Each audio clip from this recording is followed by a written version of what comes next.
The truth of the matter is, I am sorely tempted to make a Shachiyanu B'Shem Malchus at this event. And that is because for close to 40 years, we've been getting together to make Teshuva for this Teshuva drasha consecutively up until 2 years ago, 2020, in which, because of the pandemic, the loyal pandemic, unfortunately we could not meet in person. But we were all geared up last year for this event, except I had a unplanned meeting with my kitchen floor, in which I fainted. I had a medical issue. I wound up in the hospital, and because they Hashem and the pulling of every string that I knew, I got home Erev Yom Kippur right before the Suda Mafsekes. So last year's Shir was also not canceled through the efforts of many people. It was broadcast, but it's not the same. It's not the same as me seeing you. It's not the same as you seeing me. So therefore, without the shame, Shechiyanu, Fikimanu, Vikiyanu, Wazman Azeh. It is customary in many yeshivas all over the world that before the Yom Neroim, the Rashi or the Mashkiach goes over the tefillos of Rosh Hashanah and the Yom Neroim with the Bachar, explain what the tefillos mean, what the implications are. In fact, the Rashi Rabbi Feldman has been doing this for this past week, going over the tefillos. Rav Shaka Feivel Mendelovich, Echet Tzadik Livrocha, the Menal of Torah B'das, had this practice as well over all the years. And one year when he was sitting over the Rosh Hashanah Musaf davening, and he got the phrase, Maise Yishu Fukudasa Ivaliles Mitzadek Rover, which literally means the deeds of each man and his destiny, he broke down crying, saying, who can know if he has filled his destiny? Some see in the word Ufukudasai the word tafkid, one's mission in life, one's assignment. Whenever I hear that story, it strikes me as very strange, because it would seem that there is one person who did not have to worry whether he met his destiny and accomplished his mission in life. It's Rav Shaka Feivel Mendelovich. Rav Shaka Feivel Mendelovich built Torah B'das, which was at that time a fledgling elementary school in Williamsburg in the 1920s, to a preeminent yeshiva that exists until this very day. He was one of the first people to provide a post-elementary education for yeshiva bachar. But in addition to that, he was responsible to a large extent for the day school movement in the United States of America, because he was the driving force behind an organization called Torah Messiah. Torah Messiah had a purpose of building a school, a day school in every Jewish community that wanted it.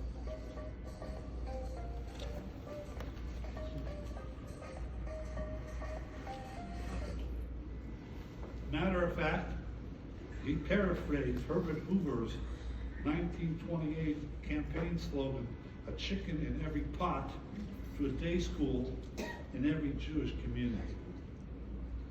If you were raised outside the New York metropolitan area, it is a good chance that you went to a Torah Messiah school. I can say it. I'm from Seattle, Washington, and the Seattle Hebrew Day School was founded in 1950, and it's a good chance that if not for that day school, I would not be here today. That would seem, those two accomplishments, Torah B'das into a world-class institution, and responsible for day school education all over the length and breadth of this country, that would seem enough for a person to feel, I have fulfilled my tafkid and my purpose in life. And yet, he wept at that point in davening. Rabbi Yissocher, Echet Tzadik Livrocha, the Rosh Yeshiva of the Philadelphia Yeshiva, described the scene of his father-in-law's deathbed. His father-in-law was Avram Kalmanovich. Rav Kalmanovich, besides being a Rav in Europe and many Rabbanis throughout Europe, was the Rosh Yeshiva of the Mir Yeshiva in Brooklyn, New York. But perhaps Rav Kalmanovich's crowning achievement was the saving of the entire Mir Yeshiva from annihilation in Europe during World War II. Mir Yeshiva, as many of you know, went on this epic journey from Mir in Poland to Vilna, to Lithuania, across the entire 10 time zones of Russia, to Kobe, Japan, and then taking a boat to Shanghai, China, where they remained for the majority of World War II. Those 300 Brachim and all of those Rabbeim were saved to a large extent to the efforts of Rav Kalmanovich. Because who paid for the food of those 300 Brachim and their Rabbeim?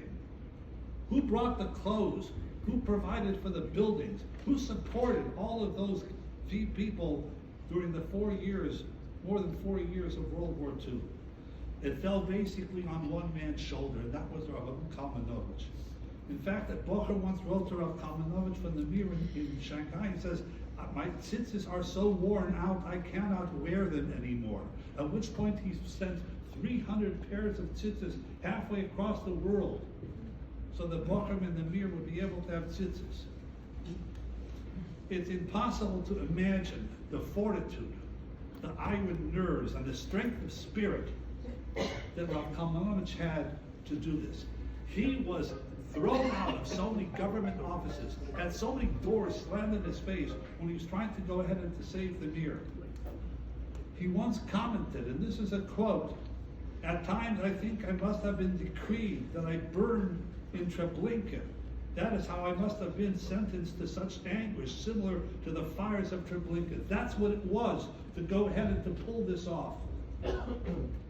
He was sending vast amounts of money to Shanghai. He was visited by the FBI and told him, "You are not allowed to go ahead and to send money to an enemy combatant. And we're going to put you in jail if you continue to do this." Whereupon he said, "These are my children, I will not let them starve." And he saved the Mir, both in Brooklyn and in Yerushalayim HaKodesh. By 1947, both yeshivas were comfortably settled in Brooklyn and Yerushalayim. One would think that that would be enough. But in 1947, he decided that he has to save Moroccan Jewry. And he has to build a system of schools in Morocco to go ahead and to save the entire Kehillah of Morocco. In fact, he brought over Bahrain. There's a famous picture of Kalmanovich standing in front of a boat with a bunch of yeshiva Bahrain that he brought over from Morocco. In fact, I have a mechutin who is one of those Bahrain who came here to Brooklyn and built a successful life of children, grandchildren, and B'nai Torah. That's Rav Kalmanovich. And yet, on his deathbed, he quoted the Sharei Teshuva, Rabbi Neyana, the Sharei Teshuva, where the Rabbi Neyana writes,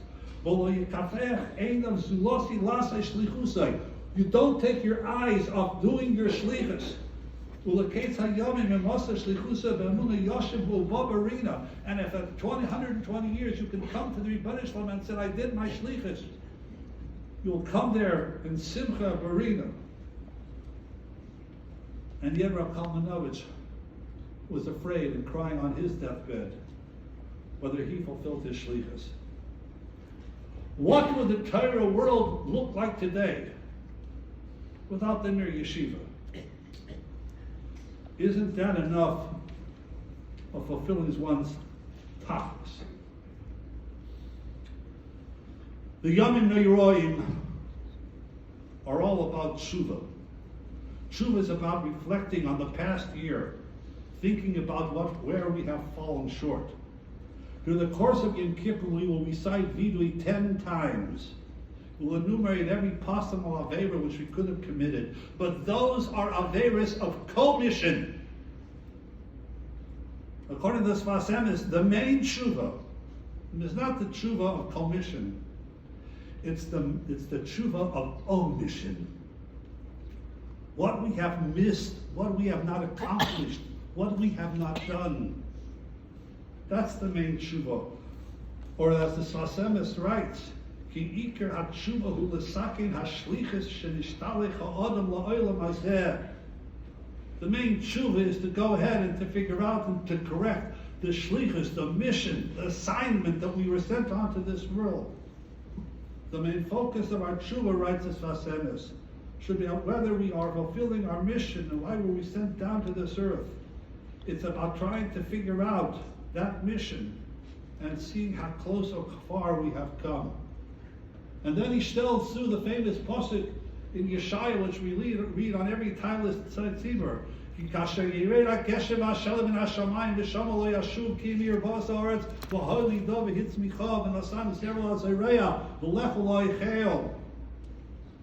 Like the rain that is sent down to earth to give life-giving moisture to the earth and does not return until it completes its mission. The Sfasemis saw in that a metaphor.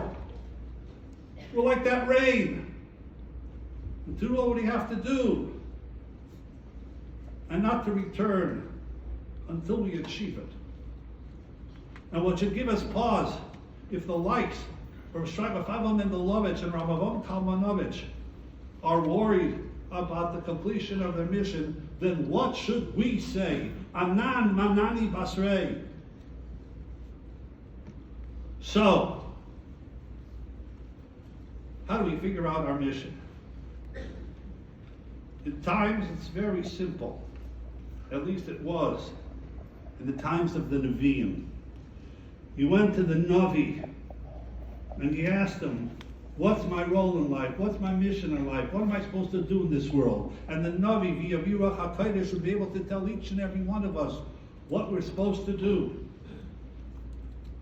We don't have Nevi'im today. But nevertheless, there are a couple of ways, I think, of trying to figure out what the mission is. And one is being aware and cognizant that if the Rebbeinu Shalom sends us something our way, the Rebbeinu Shalom is perhaps knocking on our door and telling us, do this. Except sometimes we're so obtuse that we don't either hear the mission or we ignore it. We don't hear that knock on the door. Anyone who has attended Beis Yaakov anywhere is familiar with the name Sarah Schneer. Sarah Schneer was the founder of the Beis Yaakov movement. Sarah Schneer was an unassuming seamstress in Krakow, Poland. During World War I, they had to flee from Krakow, and they went to Vienna, Austria. And there, Miss